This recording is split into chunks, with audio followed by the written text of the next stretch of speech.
Good morning. चलिए आज हम अपना क्लास शुरू करते हैं हमारे डेली लाइफ में यूज होने वाले कुछ केमिकल कंपाउंड के साथ।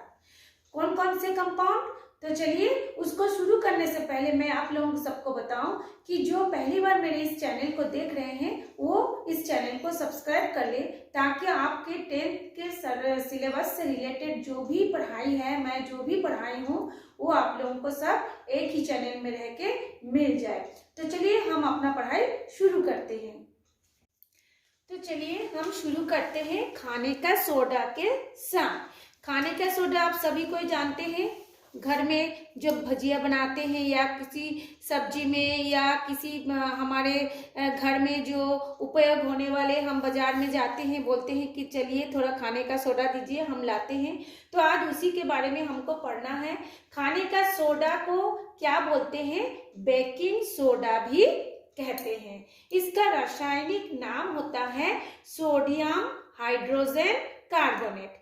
यानी सोडियम का संकेत क्या होगा? Na, हाइड्रोजन का H, कार्बोनेट का होता है CO3। तो इसको हम सोडियम हाइड्रोजन कार्बोनेट भी बोलते हैं, साथ ही कभी कभी सोडियम बाई कार्बोनेट भी कहा जाता है। तो इसको बनाया कैसे जाता है, सबसे पहले हम उसको देखते हैं। सॉल्वे अमोनिया प्रोसेस से हम इसको बना सकते हैं। सॉल्वे अमोनिया प्रोसेस एक मेथड है, उस मेथड से हम इसको बनाते हैं। तो इसमें ऐसे कौन कौन सा चीज मिलाया जाता है कि हमको सोडियम बाई कार्बोनेट मिलता है। सबसे पहले हम डालते हैं खाने का नमक, सोडियम क्लोराइड। उसको हम लोग क्या करते हैं, पानी में लेते, घोलते हैं, साथ में उसके साथ हम भेजते हैं कार्बन डाइऑक्साइड गैस और अमोनिया। तो हम लोग जानते हैं ये जो पानी है वो आयनित होता है H+ में और OH- में। H धनायन है, OH ऋणायन है। तो ये जो H+ और OH- है, ये जब वियोजित हो जाता है, आयनित हो जाता है, तब Na के साथ ये हाइड्रोजन जुड़ जाता है। ये Na के साथ एक हाइड्रोजन जुड़ता है और ये कार्बन डाइऑक्साइड का कार्बन जुड़ता है, ऑक्सीजन का 2 ऑक्सीजन जुड़ता है और ये पानी में से 1 ऑक्सीजन लेता है। ये तीनों ऑक्सीजन मिलकर के क्या बनाता है? सोडियम बाई कार्बोनेट, यानी सोडियम हाइड्रोजन कार्बोनेट। फिर से देखिए, ये इस सोडियम क्लोराइड का सोडियम मिला, पानी में से 1 हाइड्रोजन आयन मिला, पानी का 1 ऑक्सीजन और कार्बन डाइऑक्साइड का 1 कार्बन और 2 ऑक्सीजन, कुल मिला के हो गया सोडियम 1, हाइड्रोजन 1 और कार्बोनेट यानी ऑक्सीजन 3 और कार्बन 1। तो इस तरह से यह बन गया सोडियम बाई कार्बोनेट। बच क्या गया? हमारे पास बच गया NH3 बचा और इधर का एक क्या बच गया? हाइड्रोजन बच गया था। तो इधर का 1 हाइड्रोजन और इधर का बच गया सोडियम क्लोराइड का Cl बच गया। तो ये सब मिला करके बन गया अमोनियम क्लोराइड, NH4Cl। इसको कहा जाता है अमोनियम क्लोराइड। तो इस तरह से हमारा सोडियम हाइड्रोजन कार्बोनेट बन गया। ठीक है। अब जब हम ये सोडियम हाइड्रोजन कार्बोनेट को गर्म करते हैं तो हमको क्या मिलता है? कपड़े धोने का सोडा, जिसको कि सोडियम कार्बोनेट कहा जाता है, जिसको हम लोग डिटर्जेंट बोलते हैं। ये सोडियम कार्बोनेट मिलता है, पानी मिलता है और कार्बन डाइऑक्साइड गैस बनकर के वायुमंडल में मिल जाता है। तो ये था हमारे सोडियम हाइड्रोजन कार्बोनेट का बनाने की विधि। अब देखते हैं इसका उपयोग कहाँ कहाँ पर होता है। इसका उपयोग होता है बेकिंग पाउडर बनाने में। बहुत लोग बेकिंग सोडा यानी खाने का सोडा और बेकिंग पाउडर, बेकिंग सोडा और बेकिंग पाउडर को बोलते हैं दोनों सेम चीज है, लेकिन दोनों सेम चीज नहीं है। बेकिंग पाउडर बनता है खाने का सोडा यानी सोडियम बाइकार्बोनेट, साथ में उसमें मिला रहता है टार्टेरिक अम्ल। दोनों को मिला करके बनता है बेकिंग पाउडर, खाने का सोडा और टार्टरिक अम्ल। दूसरा इसका यूजेस है एसिडिटी को कम करने के लिए। जैसे हम सबको कभी कभी खट्टे डकार आने लगता है, पेट फूलने लगता है, गैस होने लगता है, तो हम लोग दुकान में जाते हैं, बोलते हैं एंटासिड का दवा दो। तो ये जो खाने का सोडा है वो भी एंटासिड का काम करता है, यानी एसिडिटी को कम करता है। ऐसे हम लोग तला भुना खाते हैं तो हमारे पेट में एसिडिटी होने लगता है। इसलिए आप लोग देखिएगा घर में जब भी भजिया वगैरह बनाते हैं थोड़ा सा खाने का सोडा उसमें मिला देते हैं ताकि हमारे पेट में जाके वो एसिडिटी ना बना पाए, यानी उसकी अम्लीयता को कम करे। तीसरा इसका उपयोग है अग्निशामक यंत्र में आग बुझाने के लिए। अग्निशामक यंत्र आप सबके स्कूल में भी होगा, उसमें एक डब्बा रहता है जिसको जब आग लगता है उसको स्प्रे करते हैं, ऐसे उसको टकरा करके किसी दीवार में या फर्श में टकरा करके स्प्रे करते हैं तो उसमें से कार्बन डाइऑक्साइड गैस निकलता है जो कि आग बुझाने का काम करता है। ये हो गया आपका खाने का सोडा, बेकिंग सोडा के बारे में। उसके बाद आपका चलिए कपड़े धोने के सोडा के बारे में बताते हैं। कपड़े धोने का सोडा क्या है? धावन सोडा भी इसको बोला जाता है। कपड़े धोने के सोडा को धावन सोडा बोला जाता है क्योंकि इसका नाम धोने का काम करता है, इसलिए धावन सोडा। इसका रासायनिक नाम है सोडियम कार्बोनेट। रासायनिक नाम क्या है? Sodium carbonate. जो अभी हम लोग यहाँ पे देखे थे सोडियम कार्बोनेट वही। तो इसको कैसे बनाया जाता है? तो यही वाला जो खाने का सोडियम बाइकार्बोनेट को गर्म करेंगे तो सोडियम कार्बोनेट हमको मिल जाएगा। लेकिन ये जो सोडियम कार्बोनेट होगा वो एकदम पाउडर जैसा होता है, चूर्ण होता है ना। तो उस चूर्ण को हम लोग को क्या करना है, थोड़ा सा क्रिस्टल का रूप देना है।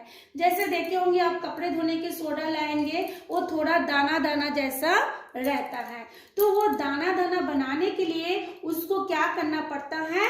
क्रिस्टलीकरण करना पड़ता है। कैसे क्रिस्टलीकरण करेंगे? तो देखिए ये जो ये सोडियम कार्बोनेट है जिसको हम सोडियम बाइकार्बोनेट को गर्म करके प्राप्त किए थे, उस सोडियम कार्बोनेट को पानी के नमी के साथ थोड़ा सा क्रिया करवाते हैं, पानी के अणु के साथ। तो पानी के अणु इस धूल भरे पाउडर जैसे है या डस्ट जैसा है उसको थोड़ा दानेदार बनाने में यानी क्रिस्टल का रूप देने में मदद करता है। इसलिए इसको मैं लिखी हूँ पुनः क्रिस्टलीकरण, यानी Na2CO3 को जब पानी के साथ 10 अणु पानी के साथ मिलाते हैं तब इसमें 10 अणु पानी इसके साथ जुड़ जाता है और लिखे हैं 10H2O और इसके बगल में देखिए लिखा है S का मतलब होता है सॉलिड। तो अगर आपसे पूछा जाए कपड़े धोने के सोडा का रासायनिक नाम और उसका सूत्र लिखिए तो आप रासायनिक नाम लिखेंगे सोडियम कार्बोनेट और उसका सूत्र लिखेंगे Na2CO3 गुना 10H2O। अब ये होता है कि जब हम कपड़े धोने की सोडा को मान लीजिए हम पैकेट लाए, खोल दिया और उसको ढक के नहीं रखेंगे, खुला छोड़ने पर क्या होता है, ये जो 10 पानी की अणु में से 9 पानी की अणु हवा में निकल जाता है, उड़ जाता है। तब उसके पास केवल एक ही पानी की अणु रहता है। देखिए Na2CO3 को H2O है ना, इसमें क्या करते हैं, यहाँ पे 10H2O है, ये जैसे यहाँ पे 10H2O है, उसको यदि हम खुला में छोड़ देंगे तो खुला में छोड़ने पर Na2CO3 होगा और यहाँ पे H2O होगा और 9H2O बाहर निकल जाएगा। तो यहाँ पे होगा आपका 10H2O। 10H2O, रुकिए मैं आपको दिखा रही हूँ, 10 मेरा छूट गया है। 10H2O, ये 10 Na2CO3 है, देखिए मैं लिखी हूँ 10H2O, खुला छोड़ने पर Na2CO3 H2O रहता है और 9H2O निकल जाता है। तो ये जो 9H2O निकलने के बाद जो अवशेष बचता है उसको कहा जाता है उत्फुल्लन। ये भी सोडियम कार्बोनेट है, लेकिन कभी कभी आपको क्वेश्चन में आता है उत्फुल्लन क्या है, तब आपको बताना पड़ेगा। जब धावन सोडा यानी सोडियम कार्बोनेट को खुला वायु में छोड़ते हैं तो उसमें से 9 पानी के अणु निकल जाता है, जो बच जाता है उसी को कहा जाता है उत्फुल्लन। ये बहुत इंपॉर्टेंट है, एग्जाम में आता है। अब हम देखते हैं ये जो धोने का, कपड़े धोने का सोडा का उपयोग कहाँ पे है। सबसे पहला उपयोग आप सब जानते हैं, कपड़ों की साफ सफाई में। दूसरा उपयोग जो है कांच उद्योग में, यानी कांच का जो भी सामान बनता है वहां पर भी इसका उपयोग होता है। साबुन बनाने में इसका उपयोग होता है। कपड़ा व कागज उद्योगों में जो फैक्ट्री वगैरह है वहां भी इसका उपयोग होता है। और जो होता है जल की स्थायी कठोरता को दूर करने में, इसके पहले दिन हमने पढ़ाए हैं जल की कठोरता होती है स्थायी कठोरता, अस्थायी कठोरता। अब कभी कभी आपका एग्जाम में पूछा जाता है कौन से पदार्थ से जल की स्थायी कठोरता को दूर किया जाता है, तो उसका नाम है सोडियम कार्बोनेट। तो जल की स्थायी कठोरता को दूर करने में भी सोडियम कार्बोनेट का उपयोग होता है। अब हमारा तीसरा जो डेली लाइफ में उपयोग होने वाले कंपाउंड है वो है प्लास्टर ऑफ पेरिस। आप सबको ही जानते हैं प्लास्टर ऑफ पेरिस के बारे में। जब हमारे हाथ पैर टूटता है, डॉक्टर के पास जाते हैं तो वो प्लास्टर कर देते हैं, तो वही आज हम प्लास्टर ऑफ पेरिस के बारे में पढ़ेंगे। सबसे पहले इसका हम केमिकल नेम देखते हैं। केमिकल नेम, रासायनिक नाम है कैल्शियम सल्फेट हेमीहाइड्रेट। हेमी मतलब आधा, जैसे हम लोग भूगोल में पढ़ते हैं ना हेमिस्फीयर, अर्धगोला। हेमी का मतलब होता है आधा। तो कैल्शियम का होता है Ca, सल्फेट का होता है SO4। तो ये हो गया कैल्शियम सल्फेट। हेमी का मतलब होता है आधा, ये देखिए हमने लिखा है हाफ। हाइड्रेट का मतलब होता है पानी का अणु। तो CaSO4 गुना हाफ H2O को हम बोलेंगे प्लास्टर ऑफ पेरिस। ठीक है, अब इसको हम देखते हैं कैसे बनाया जाता है। जैसे हम सबको जानते हैं जिप्सम के बारे में हम पढ़े हैं। जिप्सम का फॉर्मूला होता है कैल्शियम सल्फेट और H2O। तो किसी किसी बुक में ये H2O की जगह में 2H2O भी दिया रहता है किसी किसी बुक में, और किसी किसी बुक में CaSO4 खाली H2O दिया रहता है। जब हम इसको कहा जाता है जिप्सम, जब हम इस जिप्सम को 100 डिग्री सेंटीग्रेड पर गर्म करेंगे तो ये पानी क्या होगा, उबालने लगता है, भाप बन जाने लगता है ना। जब वो भाप बन जाता है तो आधा भाप, ये देखिए CaSO4 हाफ H2O, यहाँ पे कुछ नहीं है, मतलब एक है, एक अणु है, तो एक अणु क्या हो जाता है, आधा अणु हो जाता है। तो हाफ H2O और आधा पानी क्या होता है, भाप बन करके उड़ जाता है।